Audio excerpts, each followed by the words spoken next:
ফারাক্কার Arjunpur post অফিসে চাঞ্চল্য। পিয়নের বাড়ির পেছন থেকে উদ্ধার আধার কার্ড, এটিএম, ডিজিটাল রেশন কার্ডের স্তূপ। ফারাক্কার অর্জুনপুর পোস্ট অফিস এলাকার বাসিন্দারা চমকে গেলেন যখন পোস্ট অফিসে পিয়নের বাড়ির পেছন থেকে প্রচুর পরিমাণে আধার কার্ড, এটিএম কার্ড এবং ডিজিটাল রেশন কার্ড উদ্ধার হয়। ঠিক কিভাবে সরকারি নথির এই ঢালাও মজুদ সেখানে এলো তা নিয়ে তৈরি হয়েছে তীব্র রহস্য। ঘটনার খবর পাওয়া মাত্র পিয়নের সঙ্গে ফোনে যোগাযোগ করা হলে তিনি জানান, আমাকে চক্রান্ত করে ফাঁসানো হচ্ছে। বিষয়টি সম্পূর্ণ ভিত্তিহীন। পোস্টমাস্টার বলেন, আমি ঊর্ধ্বতন দপ্তরে বিষয়টি জানাবো। তদন্তের মাধ্যমে সবকিছু স্পষ্ট হয়ে যাবে। স্থানীয়দের দাবি, এই ঘটনায় কঠোর তদন্তে হওয়া জরুরি, কারণ সরকারি নথি অবৈধভাবে লুকিয়ে রাখা অত্যন্ত গুরুতর অপরাধ। এলাকা জুড়ে এখন উত্তেজনা গরম, নজর তদন্তের দিকে।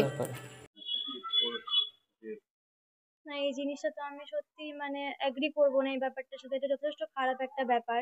এভাবে লোকজনের প্রয়োজনীয় জিনিসপত্র এভাবে ধুলো বালি লাগিয়ে নোংরা করে রাখছে বাড়ির পেছনে, এগুলো তো সত্যিই খারাপ জিনিস। আমি বুঝতে পারছি, কিন্তু আমি এই ব্যাপারে কোনো কিছু অবগতই ছিলাম না। আমি এই ব্যাপারে জানতামই না কোনো কিছু। আমি আজকেই জানতে পারলাম। আমার কাছে একজন ইনি একটু আগে এসেছিলেন, একজন ভদ্রলোক, বললেন তিনি মেম্বারশিপে আছেন নাকি ওয়ার্ডেরই। উনি আমাকে দেখালেন, ফটো দেখালেন, ভিডিও দেখালেন, সবই দেখালেন। আমি জানতে পারলাম সেখান থেকে ব্যাপারটা, যে এই ব্যাপার হয়েছে। তো আমি আমি কি বলবো এখন, আমি ওকে বললাম ফোন করে যে এটা তো আপনি ঠিক করেননি। তো ও আমাকে বললো যে এটা আমার বিরুদ্ধে চক্রান্ত চলছে, এটা সেটা। আমি বললাম যে আমি তো ভিডিও দেখলাম, ফটো দেখলাম, আমি তো সবকিছুই দেখলাম। এখন এখন একটা ভিডিও ফটোর উপর বেস করেই আমি বলছি যে হ্যাঁ, জিনিসটা তো যথেষ্ট খারাপ হয়েছে, তাই না? একটা একটা মানুষের প্রয়োজনীয় জিনিসপত্র এভাবে যদি নোংরা ভাবে রেখে দেয়, এটা তো খারাপ জিনিস। আর এই ব্যাপারে আমি কোনো কিছুই জানতাম না। আর আমি জানলে তো এটা হতেও দিতাম না, তাই না? আমি একজন বিপিএম, আমি একজন পোস্ট মাস্টারের পদে রয়েছি, আর এই সমস্ত জিনিস আমি কোনোভাবেই অ্যালাউ করব না। এটা ঠিক না, অবশ্যই ঠিক না এটা। এখন এটা ও করেছে, যথেষ্ট ভুল করেছে। ওর এখন, যদিও ভুলটা করে থাকে, ও বলছে চক্রান্ত, যদি করেও থাকে ভুলটা, তাহলে ওর ভুলটা একবার স্বীকার করে নেওয়া উচিত। মানুষজনের কাছে ক্ষমা চেয়ে নেওয়া উচিত এসব ব্যাপারটা নিয়ে। তো আইনাতভাবে ব্যবস্থা বলতে আমাকে এখন হেড অফিসে জানাতে হবে ব্যাপারটা। আইনাতভাবে ব্যবস্থা যখন আপনারা বললেন, তখন আমার হেড অফিসে জানানো উচিত এই ব্যাপারটা নিয়ে।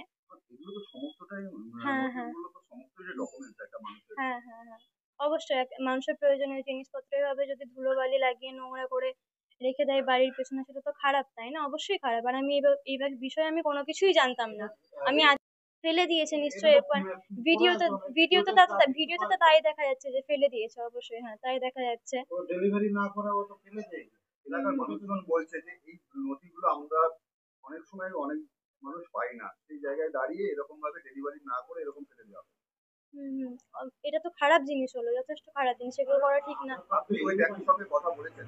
হ্যাঁ, আমি কথা বলেছি ওনার সাথে। উনি আমাকে বললেন যে চক্রান্ত চলছে, এটা সেটা। আমি তো নিজেই ভিডিওতে, ফটোতে দেখতে পাচ্ছি। আমি তো আমি তো আর ওনার কথাতে বিশ্বাস করে সমস্ত কিছু বেস করে বলতে পারি না। আমি তো সবকিছু প্রমাণ পাচ্ছি হাতের সামনে। আমি বুঝতে পারছি সবকিছুই, বাট আমি এই ব্যাপারে কোনো কিছুই জানতাম না। উনি যদি আমাকে একবার জানাতেন যে এরকম সেরকম, আমি ওনাকে বারণ করতাম। অবশ্যই এটা তো ঠিক না, এটা তো খারাপ কাজ একটা। এটা অবশ্যই একটা খারাপ কাজ। আপনি ওই এলাকায় ইনকোয়ারিতে গেছিলেন? ওনার বাড়ির যেখানে পাওয়া গেছে উদ্ধার হয়েছে?